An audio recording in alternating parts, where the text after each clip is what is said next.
very bright, vibrant evening, ladies and gentlemen, artists, art lovers, and art enthusiasts.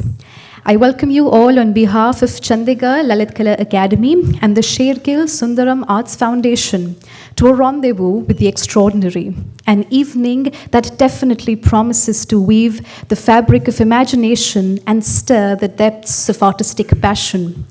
I'm honored, dear ladies and gentlemen, to introduce to you a luminary in the realm of art, the internationally acclaimed personality, artist NILIMA SHEIKE. A round of applause, dear audience, for our artist of the evening, artist NILIMA SHEIKE. Well, in the hallowed corridors of art, Madam NILIMA SHEIKE is a maestro who paints not just on the canvas, but she paints on our collective consciousness. Her works blend tradition and modernity, culture and critique, creating a tapestry that very well resonates with the human soul. As we embark on this artistic odyssey, her talk promises to unravel the layers of her creativity, inviting us to engage and explore the intricate dance between tradition and contemporary expression that is well witnessed in her works. So the audience, prepare yourself to be captivated, motivated, and moved as we dwell in the realm of Madam SHEIKE's world, a journey that promises to be enlightening and enchanting both. But before we take this creative karma forward, there's something that I'd like to share with all of you. Recently, as we all know, we bid farewell to the luminous soul who has always illuminated our creative, our artistic spirit. A voice so powerful, a vision so rare, a heart that is always brimming with passion, passion for art, passion for literature, passion for history, passion for knowledge. And his absence leaves a void that is impossible to fill. Yes, I'm talking about the rich legacy of Dr. B.N. Goswami, a man who lived 1,000 lives within just one. And to tell you the truth, I believe his passion, his longing to know more and share even more lives with us. And I think we all have a part of him alive within us.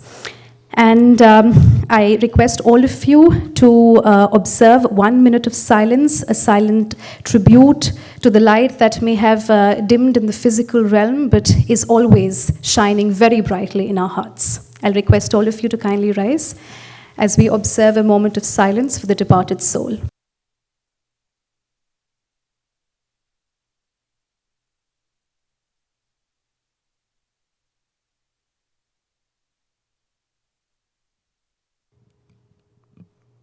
Thank you, everyone. Dear ladies and gentlemen, it's now time to shift the focus from past to present, from reflection to creation.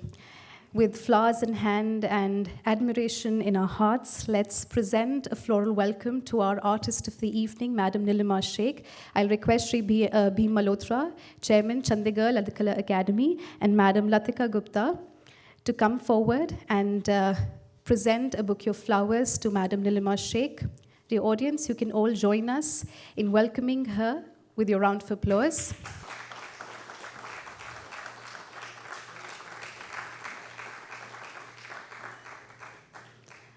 I'll now request Malhotra sir and Gupta ma'am to please present a bouquet of flowers to artist Ranbir Kaleka. A name so colossal that it certainly needs no introduction. Sir is a luminary in the field of art, inspiring, motivating people who harbor the same passion as he does. We're honored beyond words can convey, sir, to have your presence here with us. We'd also like to present a bouquet of flowers to Dr. Neelam Singh Chaudhary. I'd request Madam Gupta and Malhotra sir to florally welcome Madam Chaudhary, a theatre personality.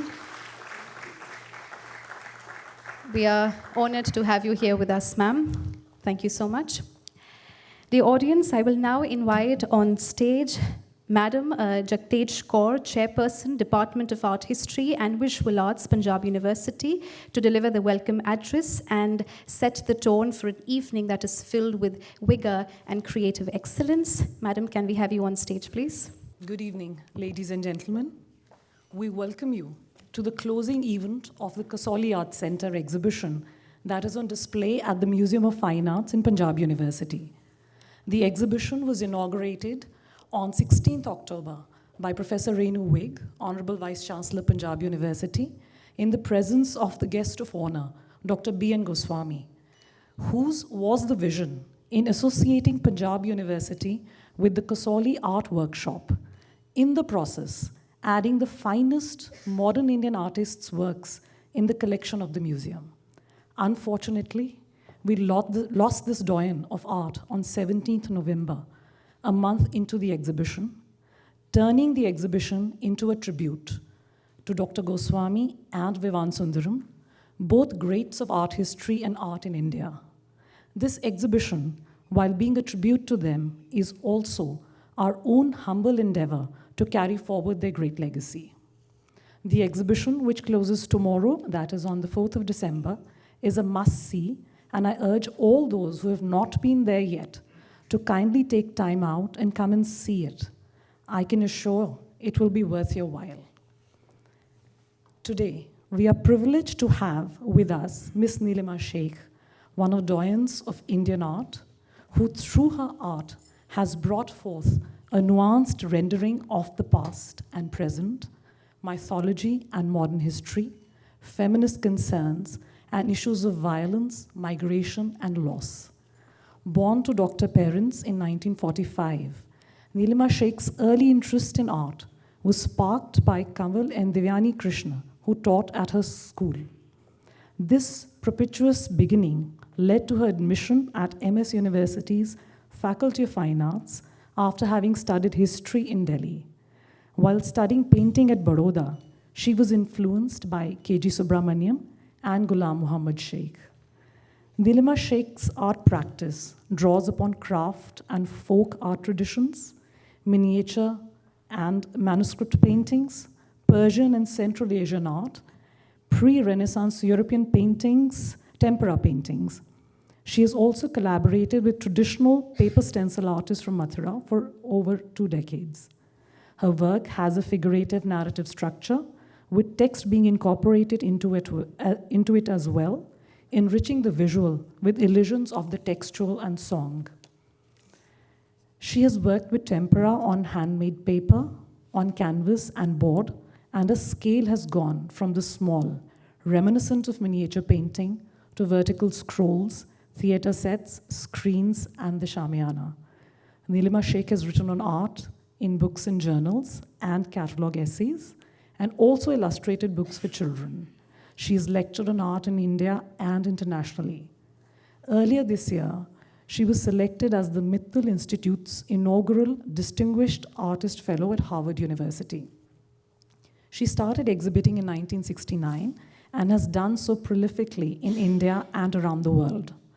Some of her solo exhibitions include Lines of Flight, NILIMA SHEIKE Archive at the Asian Art Archive, Hong Kong in 2018, Terrain, Carrying a Cross, Leaving Behind at Kemmeld, Prescott Road, Mumbai in 2017, and Gallery of Space at Bikaner House, New Delhi in 2018.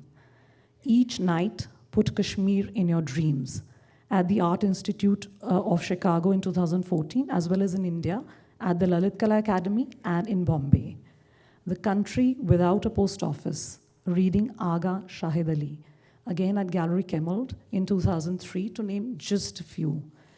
Some of her recent group participations include Thinking Historically in the Present at the Sharjah Biennale, 15 in 2023, Kemmolding, Framing Future Archives at Gallery Kemmeld, Prescott Road's 60th anniversary exhibition in 2023, Woman Is As Woman Does at the CSMVS Mumbai in 2022.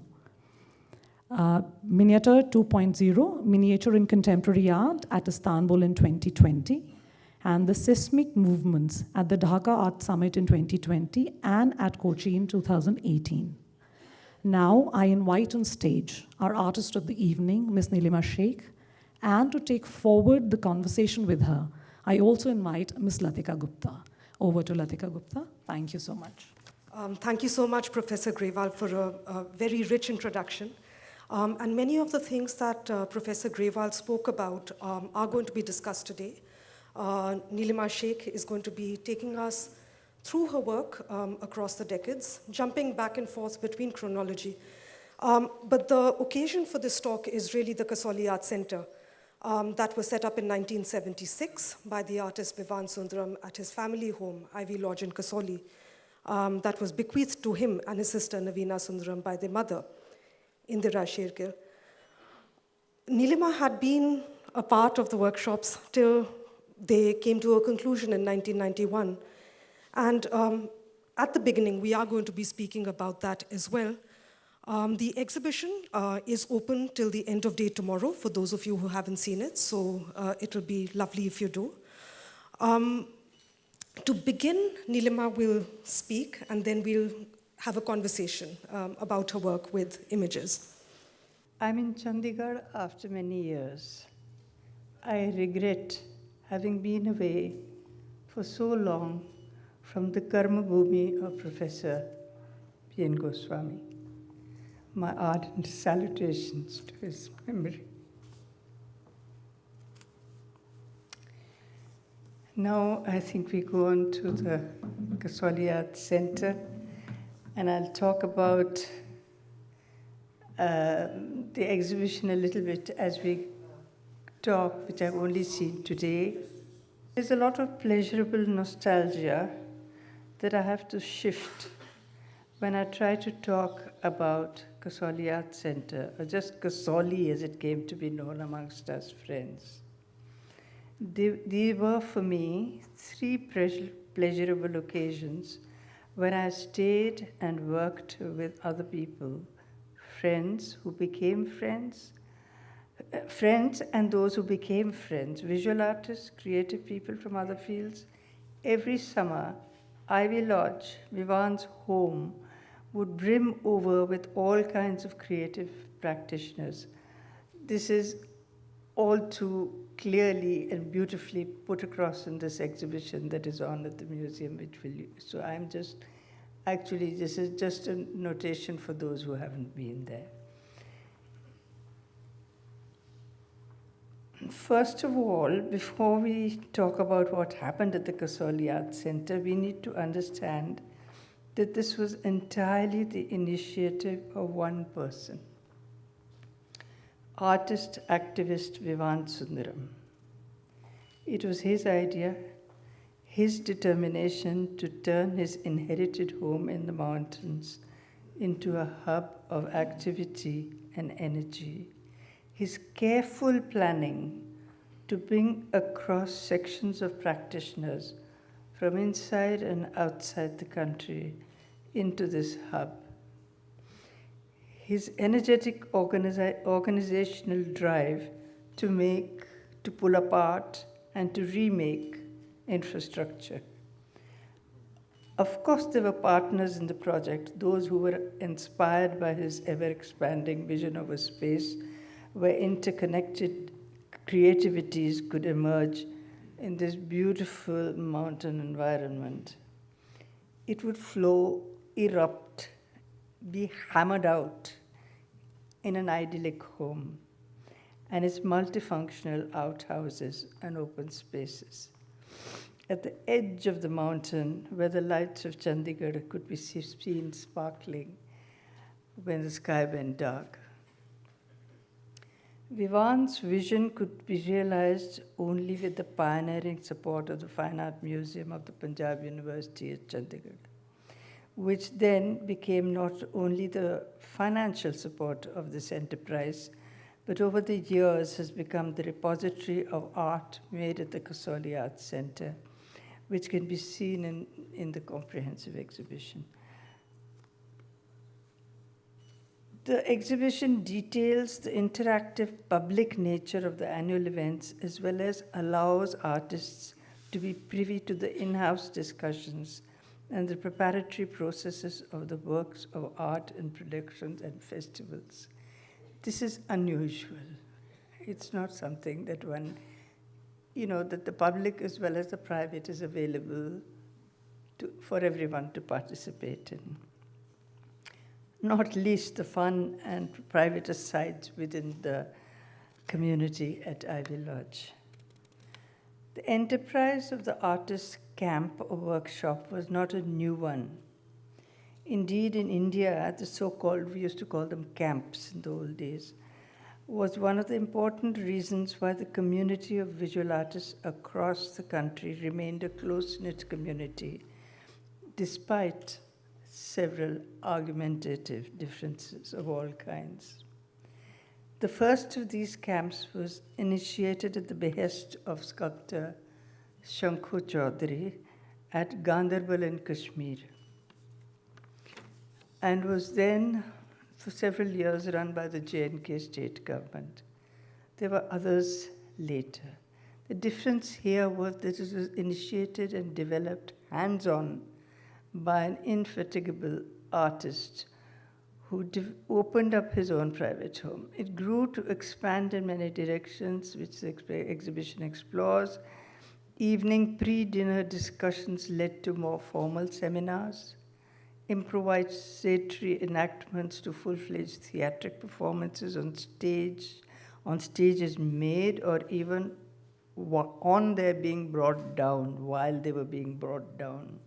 And film festivals that had cinehistorians bringing up archival footage in rattling Himachal transport buses. Among the several learning experiences in the 3 workshops I was part of at Kasoli Arts Center, there was one pervasive affirmation of what at that time might have been seemed an outdated aesthetic concept. The prevalent left modernism of the time would find little validity for the word atmosphere. Following Anuradha Kapoor, who quoting Gernot Bohm, finds function for the word as an important aesthetic category, validates for me personally an understanding which has been liberating, especially in the context of Kasoli. Thanks. Thank you so much for that wonderful introduction to Kasoli. So let's begin with Kasoli. I was going to start with an earlier body of work, but we'll get to that perhaps later. As Nilima already mentioned, there was already the idea of the artist camp, especially not in, let's say, metropolitan center, and traveling together and living together for shorter periods of time. But Kasoli was special, and it was entirely different from anything either before, or I would argue even after. One, it was in a private home, a domestic home that one artist had opened up. One of the things we don't speak about often enough is what all the artists, or many of them who were there. Vivan wasn't present as an artist at the Kasoli Arts Center. He was the organizer, the administrator, the provider of material, booking tickets, making travel arrangements, and this was part of his practice as an artist, to create conditions for creative practice to flourish in that sense. Nilima already spoke about atmosphere, and what then are these conditions which allow for this, for others to produce what they did. And I wanted to ask you, Nilima, because for me, one of the striking things about the Kasoli Arts Center, which I haven't seen anywhere else, at a place which is serious about work, it's not a retreat, is that families were welcome. Those of you who've seen the exhibition, and I hope will do tomorrow, you'll see a lot of photographs of a lot of children. Children who were there right from the age of 6 and repeated visits with their artist parents. And they were sort of integrated into the activities out there, whether it was the seminars or the visual arts workshops or theater, as the case may be. And I wonder if this wasn't the case, as today contemporary art practice particularly sort of divides or creates this divide between what is considered personal life and professional life. How might it have been different for instance, you and Kabir and Samira were there, or Nalini Malani or Arpita Singh or Madhvi Parekh? How might this have been different if families weren't as welcome as they were? I think that was a very important factor, that, how could so many women artists in particular, I mean, I should say that the men as well, but we know that it was mainly the women, could have been away for so long, away from their homes, and be working in a situation which was so far away. And it was just wonderful that because it was a house, it had the ambience of a home, it could allow the children to feel free. There were children of other artists there to to have their own sense of community with. And I think that for them to also be there to watch all this happening and growing up, I know that for my children, particularly for my daughter who was with me once when she was very young, about 7, 8 years old, and another time when she was a college student, it became a formative experience. So it was not just about their being there. Now, this was perhaps an understated contribution by Vivan in particular, but the whole system, for allowing this notion of feminism another kind of a very practical, very real kind of way of coming into being. Absolutely, and that's something we'll get to also, particularly with an event, a seminar, and a theatre or performance-making experiment in 1989. But sticking with the idea of feminism and its absolute centrality in your work, if we could go back to actually a quite early series of yours, When Champa Grew Up, and it's a series of 12 paintings. These are just a selection from those 12. If you could tell us a little bit about this, and then we'll move forward into how it develops. But if you could just tell us a little bit about this series and what drew you to the subject.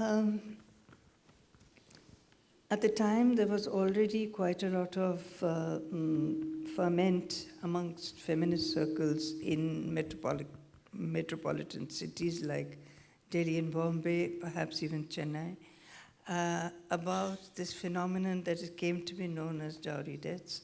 And there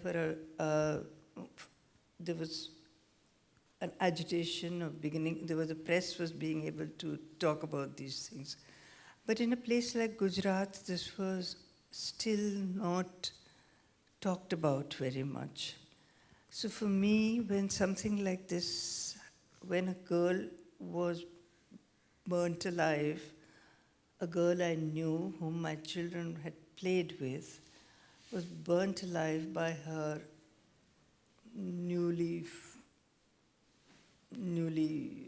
made in-laws, was like, for me, it was fairly unbelievable. It took me about a year to internalize the way that I could think of it. It immediately was that I must talk about this in my work. But it took me quite a long time to think about how to talk about it, how to not put it flat out there so that it loses its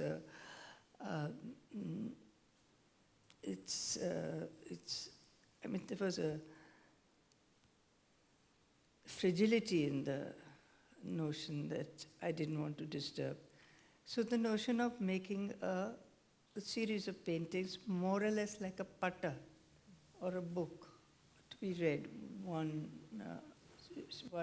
image after another, came into my mind. And I actually introduced some text into it, which we were just talking about that, which were songs that Gujarati women would sing about similar things, about brides being burnt. So it was a shock for me when my husband, who helped me to locate these poems, to find that these were actually, there's a tradition of this. So it was at one level, it was, my work became an illustration for it. So it also brought me to this idea of illustration, but it just seemed like such a cool way of being brought to that notion. You're using the word illustration, but to think about the narrative then, in terms of storytelling. You've already mentioned the patta, the idea of a scroll, which sort of unfolds across time and incident to incident, which you're incorporating in the series. But you also trained as a painter at Baroda. And from at least the early to mid-70s, there was a massive turn towards the figurative, but also the narrative, but also this idea that art isn't separate from life or from society. And if you were going to paint, it was about particular people in particular places, as it then came to be known. So could you tell us a little bit about precisely this sort of turn towards the figurative and narrative, but also, for instance, and we see that in the Jampa series, we can see that a lot of what you're painting is rooted in a study of historical art, for instance. So if you could talk about both of these, bringing together, let's say, historical form. And let me see how I can... this came to be known outside Baroda particularly as the narrative movement was probably during the late 60s, early 70s, mid 70s. And there was also a sort of thinking of a group of people outside Baroda who were, Baroda was a hub in those days and a lot of people used to come to Baroda. So those ideas developed in Baroda, but they were possible to develop in Baroda because already there was a notion that it's important for an artist to keep their feet on the ground and to connect with the world around them. And so this movement then developed. Now it was for me also a time when then I had my children and they were growing up and I was, well, for all early mothers, it was a new experience. So I realized in some ways that my life, my space on the earth was a little different. And it was necessary to find my own voice. So I think I should, I had the presence and teachers like K.G. Subramaniam and then Ghulam, whom I was married to, who were deeply interested in other narrative traditions of art. So I had the privilege of being grown up and educated in that environment. But for me, then it became like finding in my environment and in the kind of play space of my children, my workspace. So I think that is somewhat that I had to, my neighborhood came to me that way. But then my neighborhood also had things like Champa. One of the things that NILIMA did today was visit the galleries here at this museum to look at the works specifically of a Pahari painter family, but of Manaku, which in fact Professor B.N. Goswami was instrumental in bringing to light, family as the basis of style. And again, when we look at this work, and I want to again dwell on your relationship with art history or historical art, you were trained as a historian as well at Delhi University, is how were you working formally to make this bridge, and a conceptual bridge, between what you were looking at and bringing, let's say, the symbolism of historical art, or also, of course, from poetry, folk tales, and the rest of it into the work that you were doing that was addressing contemporary concerns, your life around? Yeah, like I said, that my neighborhood became learning ground for me. I was reading my neighborhood through the language of discovering at the same time what is there in the Persian miniature or in the Pahari miniature or in the Rajasthani miniature. Also looking at other ways of unfolding of spaces like the Chinese scroll or the Japanese screen, these were coming available to me. I was lucky to be in a time when the world had opened up and we had access to kind of looking at work of all kinds of things. But then there was another factor. In those days, people painted mainly on canvas, and people painted, you learned watercolor and you learned drawing and everything, but eventually you had to do oil painting. So by that time, since I had already become interested in looking at paintings which were done in other mediums, so it became sort of logical for me to be also to try to learn something about these other mediums. Unlike the tradition of contemporary young artists in Pakistan learning Mughal technique and learning that and learning from that, I didn't have that formal training, none of us did. But I was also by that time interested in learning from the technology of that, not really from the technique, and I'd make a difference over here. And that I wanted to knit that technology into the way that I was making my paintings about contemporary life. So moving from a smaller scale, I want to actually jump right back into Kasoli. And the international workshop of 1983. It was an international exchange that Vivan had sort of affected. A group of you traveled to Italy and Germany. There was an exhibition of your work there. And I'm just going to go through some of the images before we come back to Kasoli. So for instance, this is the artist in Italy. And of course, then a group of German artists traveled to Kasoli. Not just to Kasoli, they went to Baroda, sites of historical art such as Ajanta and Ellora. And all of you spent a few weeks together at Ivy Lodge. And I wanted to ask you what that experience was for you, both traveling through Italy and Germany and then to be working together with this group of German artists in Kasoli. Well, for me it was remarkable in many kinds of ways. Firstly, it was the first time that as an adult I had traveled out of the country. But most of all, it was that in some ways, having studied in Baroda, we were taught a very, very methodical art history. And we learned art history through pictures. And then suddenly to be able to go and see them in the real, that was completely another kind of experience.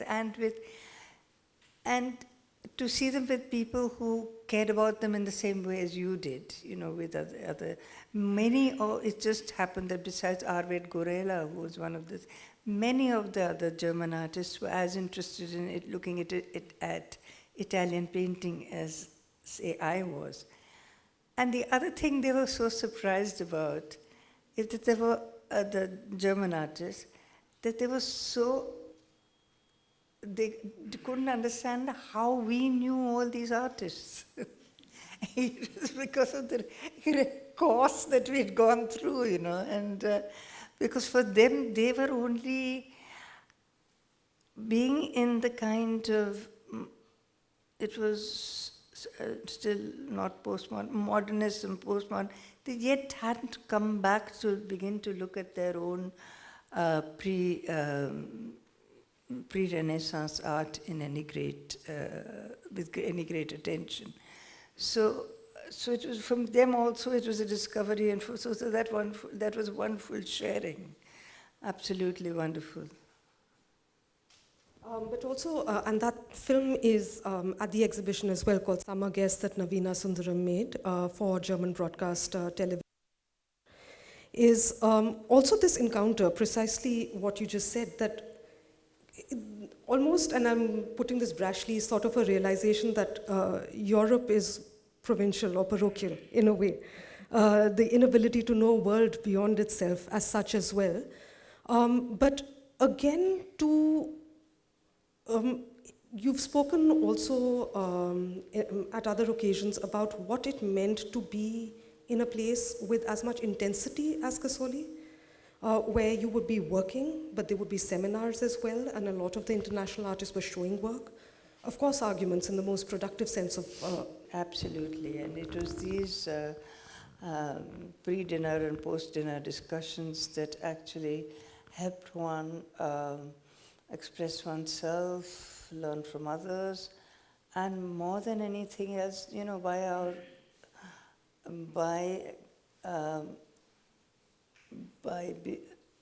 putting one in a position of opposition, as one does in an argument, be able to validate one's own convictions also. So both ways, it was like, I knew, it helped me find out what it was. It's interesting because, you know, people from the outside would often think that, Kasoli is all about one kind of artist and they all have the same kind of political positions, the same kind of ideas. That was not so. That was not so. We had very different opinions, and there was sometimes maybe not easy space for all those opinions, but there was an argumentative space. And that is what was very valuable. And I remember, say, for instance, sitting at one level, there was Sudhir Patwardhan, Viman Sundaram, Geeta Kapoor, and I at the other end, you know, having to withstand this kind of... and so it really helped me strengthen my own convictions, besides being influenced. And again, then taking off from that point of something that challenged you, again, something that you've mentioned. And I should, at this point, actually mention a major publication that a publishing imprint, SSAF Tulika Books, has produced just this year on the Kasoli Art Center. And it's got first-person narratives by many of the artists there as well, including NILIMA. And I want to then talk about 1989 and a major seminar that was convened, along with a sort of theater-making experiment at the same time. And that's an image from there, where you had Gitanjali Shri doing the script, Vidya Rao singing Tumri, Dadi Padamji working on puppets, Nivedita Menon, Radha Kumar, Kumkum Sangari, Tanika Sarkar, and all of them together in what I can only imagine would have been hugely explosive as a time. But the central question in both the sort of theoretical discussions and what was then being produced in the evenings, in script, in music, in painting, was the question of figuring the feminine and what this could mean, if at all. If you could just talk a little bit about that as well, NILIMA. And you were, of course, present there, I should mention at this point, as somebody who was making the sets, designing the backdrops, and we'll speak a little bit about that formally, what that meant for your work, but second. Well, if there was perhaps any one very specific occasion where I, which was like what they use the word game changer for me, it was that workshop. For many reasons. It was started off firstly with a conversation with academics and activists and feminists whom I got to know in Delhi. And I got to know them, and I got to know what was being planned in Kasoli.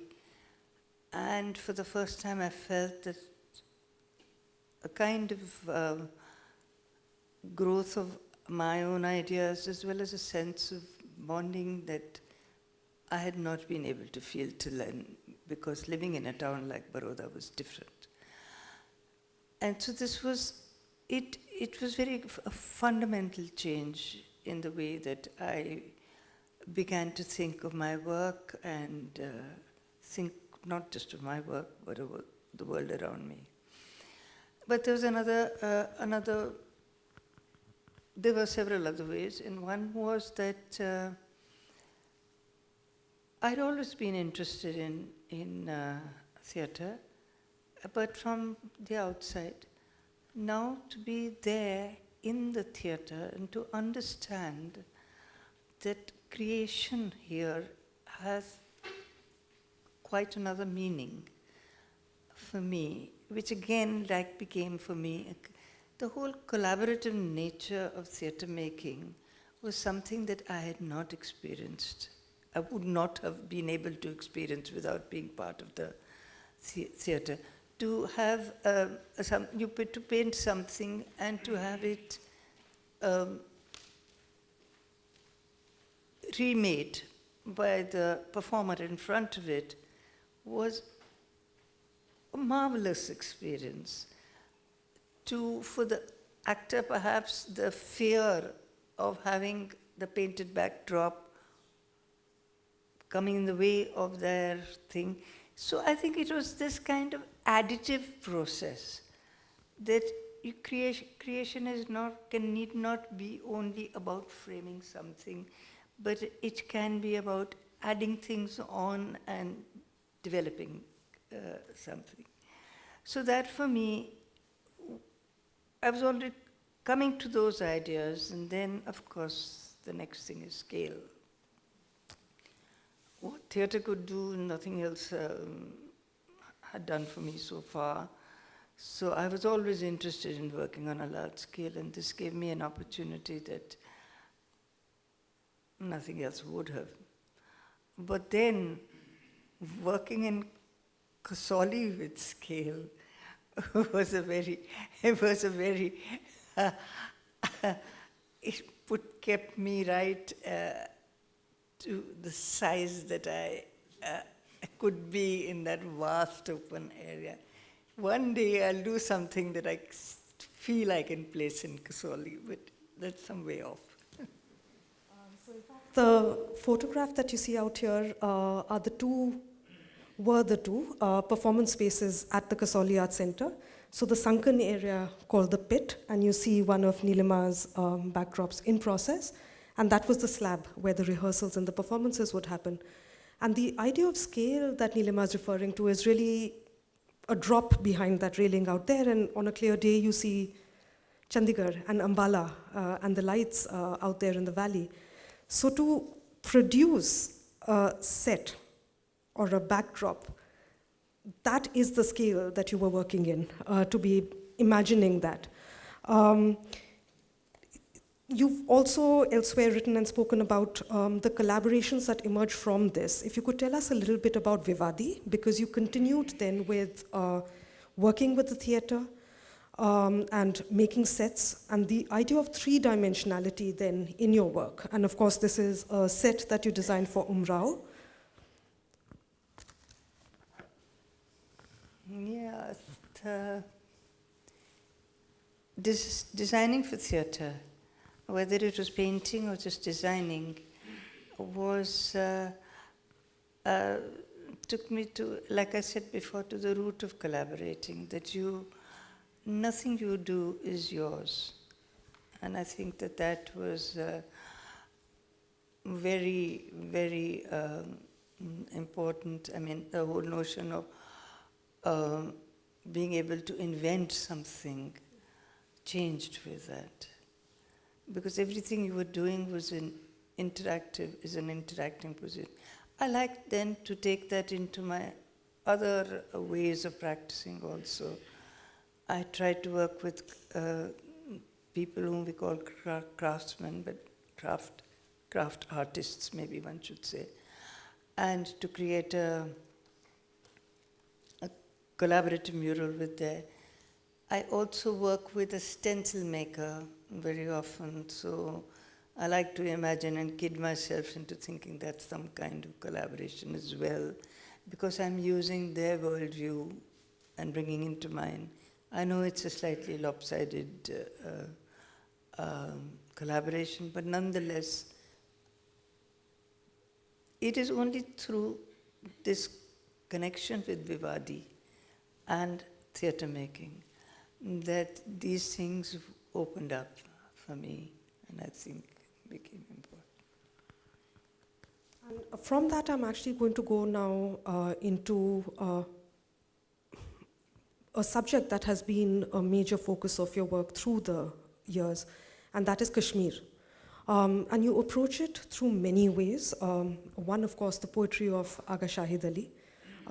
You've had exhibitions, Country Without a Post Office, Each Night Put Kashmir in Your Dreams. And this, of course, is Your History Gets in the Way of My Memory, one of the lines from his poem in 2003. And again, and I'll just go over a few slides. If you could talk a little bit about the various, again, you've talked about technology and the idea of stencil making or working with Vasli paper or paper sanganer, the stencils, but the idea of the pichwai as well. There are different technologies of art making from different regions, etc., that you're working with, but also you're sort of working with text and poetry and across the century. So you have Lal Ded's poetry, you have folk tales, but particularly with Kashmir, if you could talk a little bit about that, and going back also to your travels there as a child, because you did travel extensively. I think that the realization that text does not take away from the poetry after an upbringing in a more modernist kind of frame came with partly with reading about Abanindranath Tagore and his and to begin to understand that many of his works were illustrations, and that illustration was not a bad word for them. That everything, we were so used to when we were art students to say, "Arey wo to illustrative hai," matlab there's something missing or wrong with it.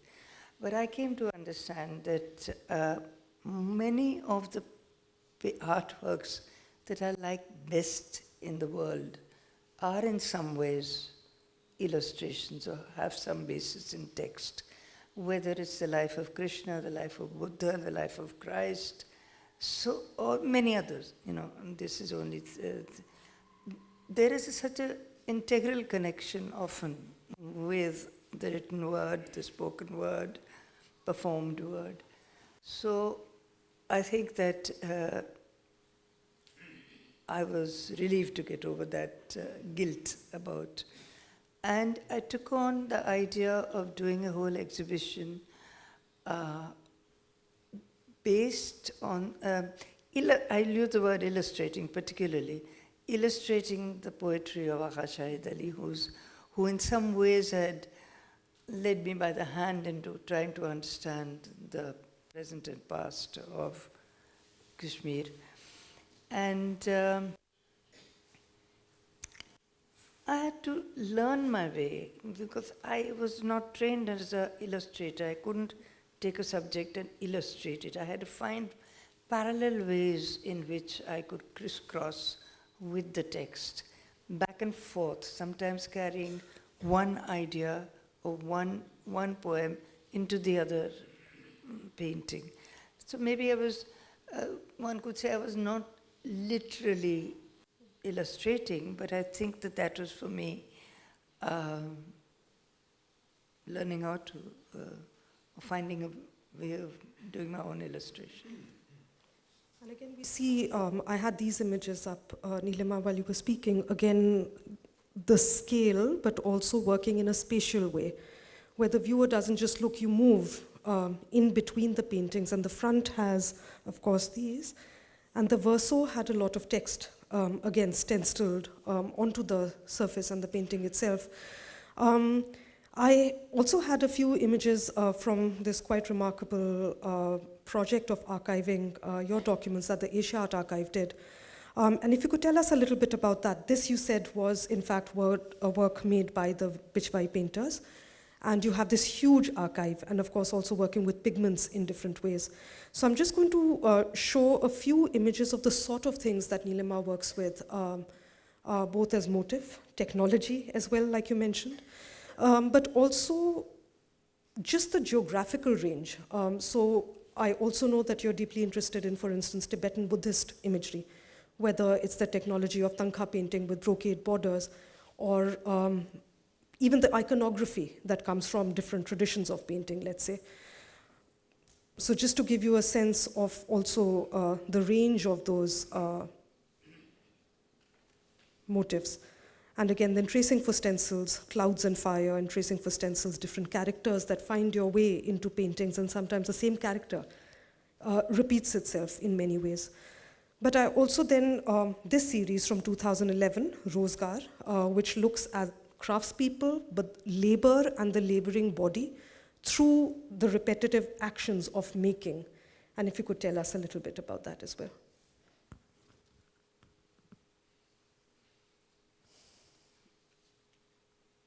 Well, using the stencil or using, repeating even text is trying to make that into a palimpsest in some ways. That it should discover a new meaning in a new context, an added meaning, I would say. Perhaps it's also that sort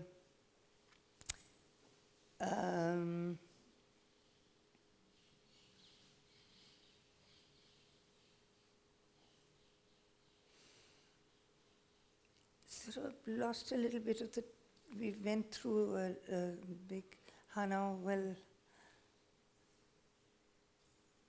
so making stencils, I started with cutting my own crude stencils. Then I've met this person who was a Mathura crafts person who would made this, he came from this family which made beautifully crafted stencils which was used for the decoration in Mathura or areas of Vaishnava Krishna worship to embellish the temples. Now, I was lucky in the Crafts Museum, I came across this family, and with them I struck a relationship. And they began to yield to my kind of interests, and even invite me to offer suggestions rather than just selling me things. So I got involved in that. I never would draw for them because that would be false. That would be interfering in their language. But I did do things like bring, when I went to China, I brought some paper cuts from there and I showed it to them and got them to react.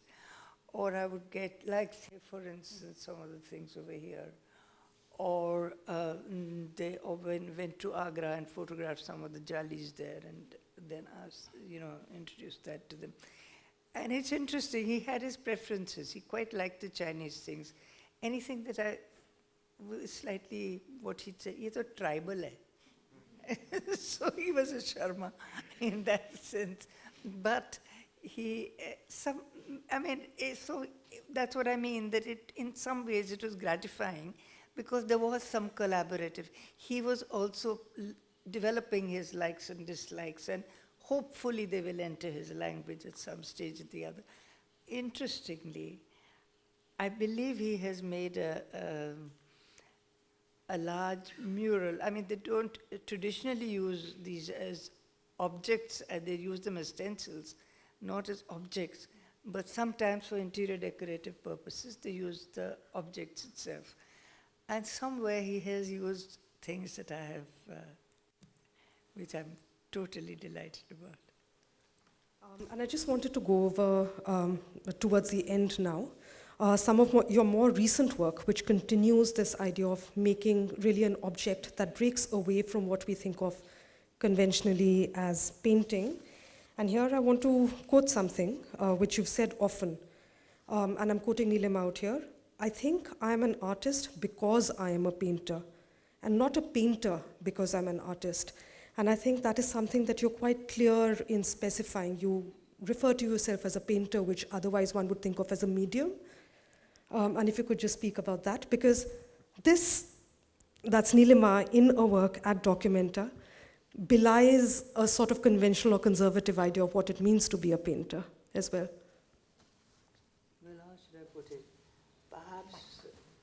Perhaps when I'm a little older than I am, and I'm not able to do all these large works through which I can make performative or architectural spaces, I still like messing around on a piece of paper and doing things. So I think that, in some ways it is for me still painting that comes first. Really the last, and again a recent series for the Kochi Museurist Biennale that you did, Salam Chechi. Again, coming full circle back to the figure of the woman, in this case, Malayali nurses, caregivers, and also then, as with the craftspeople, your focus on making the subject of your art those who are easily pushed to the margins or, let's say, oppressed castes as well. So your continuing preoccupation in that sense as the subject, whether it's a region such as Kashmir, very, very complex, but bringing these together. So if you'd like to just tell us about this series and what led to this. I think most of us who got to a certain age or who have seen their parents through a certain age understand what nurses do. But it is acknowledged very rarely.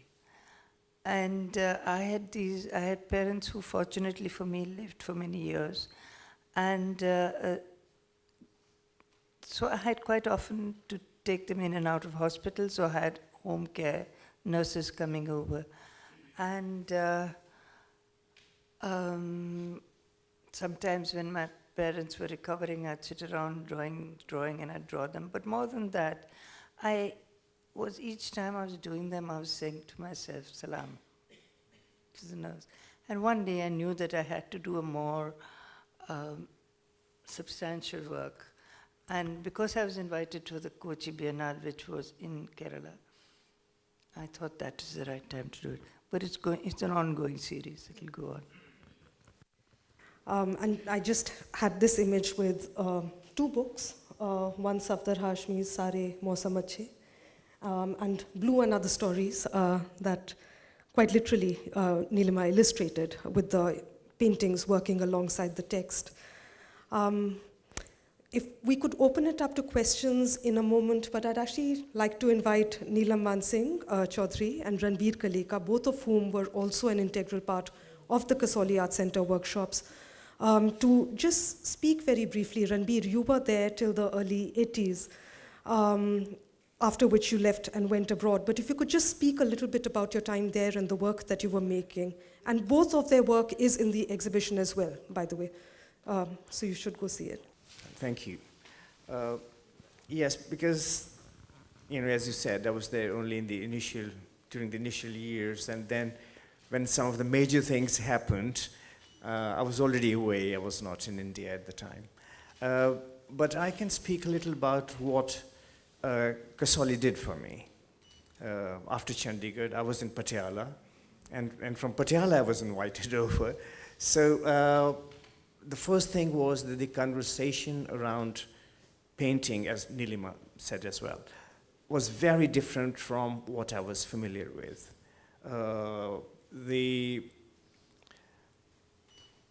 And also some new things came in which I wasn't aware of.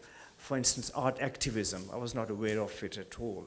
And then also the reading of a work of art. So how do you read a work? How do you look at a work? I think that all changed very much. I think that's one of the major contributions. And then there were other areas, I think Nilima touched upon that as well. Like the pre-Renaissance work, the beauty of those. That got totally slipped by in the Chandigarh Art College. Of course it would, I'm sure many fine teachers came along later.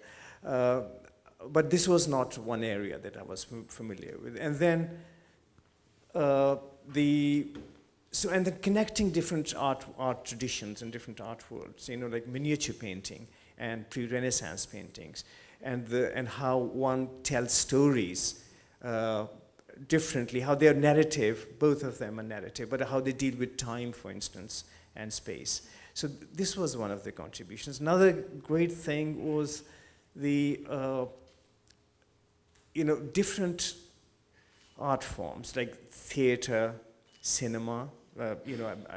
Having met and spoken with theater people there and cinema people there, and they became lifelong friends as well. And suddenly there was a loom there as well, then weaving, and looking at it not only because I was just confined to oil painting, after having done a bit of everything in school at foundation level as one does. So looking at each of these as a meaning-making activity, that you are, through that, you're reading yourself and you're reading the world as well through all these, and they come together as in the world of art, and they are not separate from each other. I think that was another thing. And also the kind of, for instance, cinema. I was always interested in cinema, but the kind of fulfillment that the cinema which I saw there, that changed a lot. It seemed that, this is touching a space within me that is very much I can be in kinship with. So I think that was one other great, again with theater, I never knew that such complex meanings could be said through theater. I had not seen theater of that kind before. And then friendships which were made, they had continued. And even, for instance, when Ken Kiff was there, I wasn't there. But when I went to England, we formed a lifelong friendship until he died. And he used to write very beautifully. So I'll end with something beautiful which I got from Ken Kiff. We used to write very often to each other. The way he spoke about a work of art. When he spoke about a work of art, if the work of art is here in the center, he will circle it. He will continue to circle it without touching the artwork in his words. But then he would get very close. But as he drew close, he would draw away again, further away. But there was some thread which remained connected. And so the meaning through this kind of reading became more complex, allowed other paths to reading the same work. And I think this was one of the great gifts I got. Thank you. The thing that Ranveer was referring to is, and that's also what made Kasoli very different from any other sort of art camp, is that it wasn't just visual arts camp with just painting or just sculpture, even though that was happening, is that there would always be a seminar. Every artist was also giving a lecture. People were also invited, sociologists, Jeet Oberoi, J.P.S. Oberoi, or Jyotindra Jain to talk about craft traditions, K.G. Subramaniam talking, Bhupen Kakkar talking about a book he had read. Musical theory, all sorts of things. And this was a part of what was considered as essential to art practice per se. And then I'd like to turn to Neelam Mansingh Chaudhary, who was also there at the Kasoli Arts Center. The other thing that is not spoken about enough is the links that Vivan and the Kasoli Arts Center were making with Punjab and Himachal. And Neelam, in fact, brought up a troupe for a performance of Nakal. So Neelam, if you could tell us about that as well, please. Thank you very much. I really don't know how it started, my equation with the Kasoli Arts Center. I had been living in Bhopal, working in Bharat Bhavan. I knew Vivan and Geeta when I was a student at the NST, but I just knew them because they were such a good-looking couple, and they were doing such phenomenal artwork, and she was writing so well. So it was more like being awestruck as a student. And then being in Bharat Bhavan in Bhopal, it was a multi-arts complex where everyone came. And all of them I took them shopping, gave them a meal, gave them a bed to sleep on. So friendships started developing very naturally, organically, silently, and it culminated in my being invited to the Kasoli Arts Center when I was in Chandigarh. So we used to go there, but I don't think I was ever a participant in terms of the way Nilima or Ranveer were. I was more like somebody who enjoyed being there, listening, seeing films, which I would never have had access to otherwise. And as it was very rightly said by Nilima, it was like a place where you came with your families. So you didn't say art was here and life was there. You didn't separate your personal domestic space with your artistic yearnings. So it was a wonderful collating of both these energies, and I remember my children running all over the place, and I remember and then also what happened is that when everyone was driving back to Delhi, because I was situated in Chandigarh, it became the place where everyone stopped by for a cup of chai or for a hurriedly assembled meal or to visit the washroom. So relationships continued. And when the theatre workshop, which is the question you asked me, was happening, I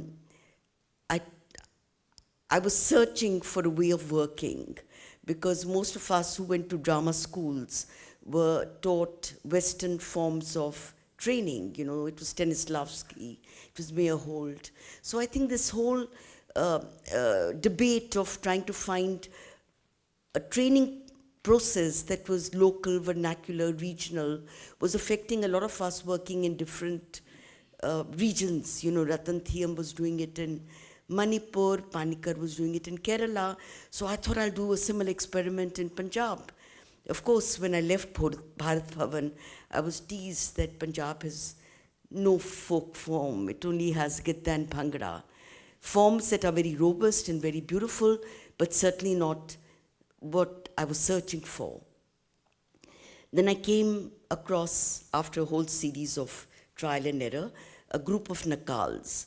Nakal is from the word knuckle. It's a Persian word which means to imitate. So they were funsters, they were ad-libbers, they were commentators. But what really fascinated me about them was the dimension of the female impersonator, which is intrinsic to their training. So when I came to Kasoli, I was actually trying to explore my own history, language, image making, colloquialism, where I was coming from, my own context in which my further work would ultimately got based upon. So I was invited by Vivan and Geeta to come and showcase the initial work I was doing with them, which was part of my research really. And I remember it rained so heavily that I couldn't perform in the slab. But the next day, because we were all there and the rains had stopped, so we performed in the driveway. So it was a very exciting experience for me. And because I was pining and missing Bhopal so much and Bharat Bhavan and all my pals there, so it became like a wonderful space to connect with, which was full of nostalgia for me, for what I'd left behind. And as Anuradha very nicely wrote in her chapter on the fall of the slab, that atmosphere is both physical and it's also intangible. So it was the intangible atmosphere of the Kasoli Art Center, which I'd internalized, absorbed, and continued nurturing within myself. Thank you. Respected NILIMA Sheikhe ji, Ranveer Kalekha ji, Madam Kalekha, Latika ji, नीलम मान सिंह जी, और भी वैसे काफ़ी personalities हैं पर नाम मुझे अभी and city artist, students of college of art and architecture, so I welcome all of you. थोड़े दिन पहले लतिका जी का मुझे फ़ोन आया कि हमने ऐसे मिल के प्रोग्राम करना है, मैं कुछ शेयर करो. इन्होंने कुछ मुझे शेयर किया, तो उसमें शेरगिल सुंदरम आर्ट्स फाउंडेशन, बड़ा मज़ा आया नाम सुन के. Such a name, in a one go you remember to legends, Amrita Shergil and Vivan Sundaram, and this was such a. And बचपन से कह लो आर्ट कॉलेज डेज से मैं कसोली आर्ट कैंप का मैं सुनता आ रहा हूँ. जब हम पढ़ते थे सिर्फ सुना है, देखा नहीं था कुछ, पर आज का जो प्रेजेंटेशन था, जो म्यूजियम में जो एग्जीबिशन चल रही है, such a wonderful, and I have come to know, and मेरे ख्याल से बहुत सारे लोगों को पता चला होगा what was the actually Kasauli art camp. खाली इसको जनरल आर्ट कैंप ही लोग कई बार सोच लेते हैं, but such the aesthetics, beauty and the scale of the art camp and scale and sensitivity of the art camp. So I am really amazing to see this presentation and that exhibition, and I also congratulate Latika ji and Jagteg madam जिन्होंने ये program लेके आए, and this Siddharth Vig, and I think this was the triangle. They have done wonderful work, and I congratulate this triangle.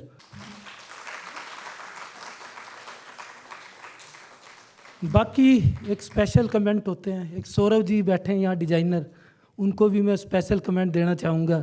उन्होंने ये design किया, हिंदी में एक नील होता है, नील कपड़े उससे साफ करते हैं, पता नहीं आप लोगों को पता होगा, एग्जैक्ट नील और नीलिमा को उन्होंने इधर कंपेयर किया है, ये बिल्कुल वही नील वाला कलर इन्होंने नीलिमा के साथ कंपेयर किया है। सो सौरभ जी कहाँ बैठे हैं? So congratulation for this design, you relate with everything. बाकी मैं एग्जीबिशन देखने गया था, मैं 2 बार गया वहाँ पे, मुझे लगा चाहे मैं 10 बार जाता फिर भी कम था। वो इतनी बढ़िया एग्जीबिशन है, इतने अच्छे ढंग से क्रिएट की हुई है, एक पूरे पिक्चर आ जाती है उस पूरा कसौली आर्ट कैंप की। तो लतिका जी से बात करके मिल के such A humble and nice experience, तो हमें भी लगा कि हमें एक सेकंड नहीं लगा इस प्रोग्राम को करने में, and we feel honored by doing this unique program.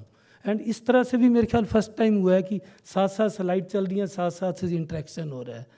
So different people do different things, congratulation. And special thanks to our museum staff on duty, they are doing good work, and our Lalit Kala academy staff member, Shruti ji अभी compering करे थे, Shilpi Arora, Subhash Chand, and और आपके साथ जो staff आया है, so I thanks everyone. Neelima ji, special thanks for giving this wonderful presentation. So we are once again we feel honored by inviting you and by seeing this beautiful work. Thank you very much.